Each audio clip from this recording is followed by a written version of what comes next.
Well, we've been individually meeting with every. We're actually this afternoon going to have our first staff meeting since the spring game. So everyone has kind of put their plan together, meet with guys. So and no new news.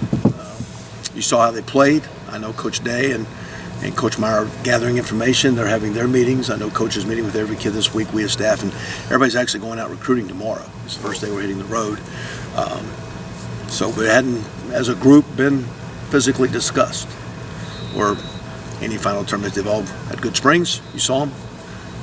See how we move forward. Kevin, the cliche that if you have two quarterbacks, you have none, do you buy into that philosophy, or do you think there's too much made of that? Well, again, you see, how the guys you need more than one typically in this day and age to win. So you better have more than one. So what at most positions, you're looking for 2+ tight ends, 7-8 receivers, 3 tailbacks. You're looking for everybody wants to say who's the starter, but in reality, in offensive football with tempo and multiple settings, personnel groupings, you're playing a lot of guys, and sometimes a quarterback. You go through the national championship year, how many quarterbacks played? And every year, how many quarterbacks played? Last year, how many quarterbacks played? So you better have more than one. So I've been a part of it. Oklahoma, previous school, where you went through battles, and sometimes you had a couple good quarterbacks, and that's tough. At the end of the day, everybody, you need what you need is your direction. Sometimes what you need is player development, because sometimes it's hard to develop when I know in years past, one time I tried to be so fair and tried to make everybody happy. I didn't. And because sometimes you get to this point in time where, as we've now practiced, we've had a great winter. All 3 of those guys have been awesome. I know Ryan, Coach, will get together, make some decisions, continue to move forward. And maybe we're at a point, maybe we're not. I think that's where Coach and Ryan and ourselves are totally trying to figure out. I know we want to get direction, but are you at a point where, you're not playing yet? So we'll just see how it plays out. But fortunately, you saw all 3. I think all 3 are very, very good, and I think we need all 3 to win personally. Kevin, you had a situation at Indiana where you had 3 guys that you were juggling, 3 guys that played for you. What did you talked about maybe treating them too fairly or trying to keep them happy. What did you learn from that? How would you? Well, you're making everybody mad when you try to make everybody happy. Everything I'm saying right now is going to be judged by them. Right. And basically, the way where you put your comma is going to be judged. And do you put an exclamation point? Because they're judging everything, and we're to me it was about who got the guy in the end zone. They were all great kids, all that kind of deal, and it's tough. It was I had a kid. One of them was leaving. And I said, "You don't want to leave." I said, "You got a red shirt. We could red shirt you. Stay, and maybe you'll play." Well, then we had an injury to a really good player that just won a Super Bowl that lost half a year. Yeah. He went to school. He got hurt. This kid named Josh Allen showed up, and he never played quarterback. Right. But he did what he felt was best, and I respected what he did. I really think sometimes, though, just being a good teammate and working hard, there's still value in that. Some of those, when Coach Hayes and Coach Brown were coaching, some of those values about come to work every day, and and it's hard because we are in an I world, we are in a right now world, we are in an immediacy world. But those guys have been, all 3 of those cats battled and have been good teammates, and we'll see how we come through this thing. So, but I don't know. I respect what Coach Meyer and Coach Lee are doing. I respect what those kids have been doing, and I think it'll be interesting as we move forward. And hopefully, at the end of the day, you do what's best for each kid, and ultimately, we want to do what's best for our program in schools. Kevin, with the experience that you've had doing that, how hard is it to stack talent at the quarterback position in recruiting when only one guy is your starter? Is it more difficult to keep multiple talented quarterbacks happy and here than it is at other positions? From afar, that's why when I walked in here a year ago, I said I respected J.T. Barrett more than I think a lot of people did. Because from afar, I respected the way he competed in a challenging situation. And didn't know him, never spoke to the guy. I had competed against him. But here's a starting guy, and he got hurt. And all of a sudden, it's a competition battle, and a couple guys are playing. But just the way he carried himself before him, there's something about him that I was attracted to. Like I like this young man. I think that's unusual.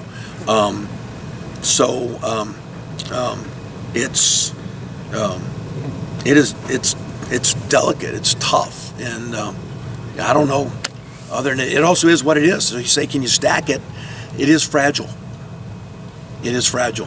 And you can become very, very marginal it can be fragile, and that's why at the end of the day, I think the way Coach Meyer and all of us are, we're going to be, and I think our kids, I think we're all going to be honest as they move forward together. And I think at the end, when you're transparent and honest, I think everybody can work together and make proper decisions, and individuals move collectively together, not and the program, and everybody moves forward. Kevin, but when you're out recruiting right now, the quarterback position, and you walk into a living room, you call a kid, and they see that whoever wins the starting job has 2 more years, that Tate's on they'll have 2 more years after that. I mean, is there more pushback in those conversations than you would find in other positions? Yeah, but if somebody plays well, you guys will say he's coming out pro early, so then all of a sudden he's back interested. So, it's not in concrete like it used to be. Like, it's just, it's just so, I wouldn't try to be, it's evolving. And quite honestly, at the end of the day, to be a great college program and a great college player and to do a heck of a job as a coach, you got to develop kids. And we take a lot of pride in here in developing them. And that position, and Coach Day has done an awesome job the short time I've been with him in developing guys. And sometimes when a guy just keeps coming to work and developing, he has a chance. And when I had Sam Bradford at Oklahoma, and I talked to a GM, I shared this with Ryan yesterday. He knows the GM. And I was talking to Sam, should he come out or come back? In just a conversation. And this general manager said, there's 3 things that are going to happen.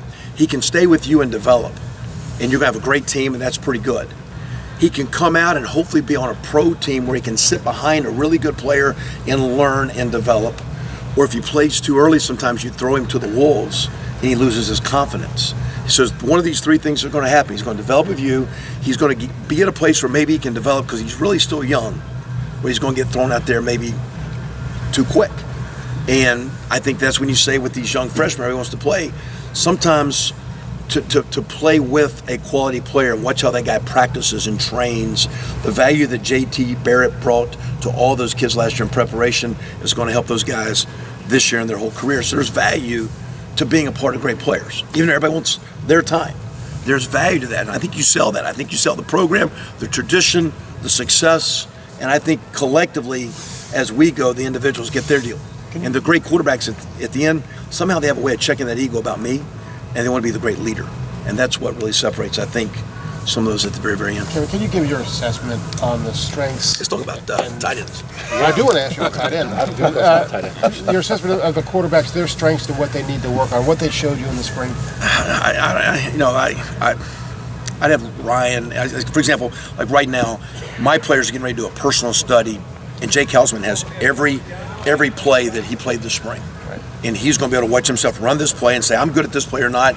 And then what can I do without football practice to get better this summer at this play? And maybe he can, maybe he can't. Some things without pads and helmets you can't get better at. So I think, they've all got to have better command presence. They've all got to learn how to speak louder and more confidently. But sometimes when you're fighting for a position, it's hard to be a leader. Sometimes when you're fighting to do your job, it's hard to be vocal. So bottom line, we just need time on task, and they need to have great summers. You mentioned Kevin, the tight ends. Given what you've said about quarterbacks in general, how do you handle Joe Burrow's position specifically in that he's a guy with options? Do you like re-recruit him? I mean, how does that work? No, I think you're honest. I mean, because what does recruiting mean? Are you just really presenting the facts?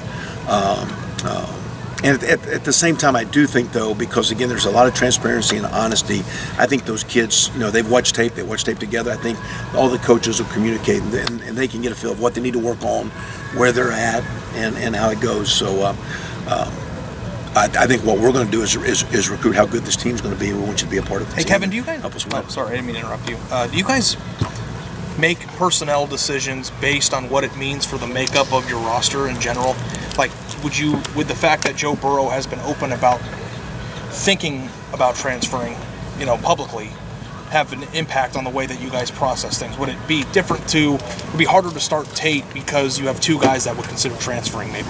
How much does, the makeup of the roster and the team and the ramifications of things that happen off the field go into this? I think, first of all, Coach Meyer will make every decision. Truly, I think, one, trying to be honest and fair and truthful, but what he thinks is ultimately best for the program. And I think when you make decisions worried about what the ripple effect could be, I don't know if that's always the best deal. You don't call the play sometimes saying, okay, if this or this or this happens. and have the negative side effect. I think you trust your gut, you trust your instincts, you gather information, and you make your decision, move forward accordingly. To sit here and say, hey, I can only do this because something can happen. I don't think it's the way our kids are. You mentioned the And even tight though end. kids have options, I think all these kids do too. Kevin, you mentioned the tight ends. What are you expecting Jeremy Ruckert to bring to that room when he enrolls in the It'll be summer? interesting because he's very talented, but very, very much so in a skill setting as a big receiver and great in the passing game. And I think as an incoming freshman, I think all those guys are very, very good there.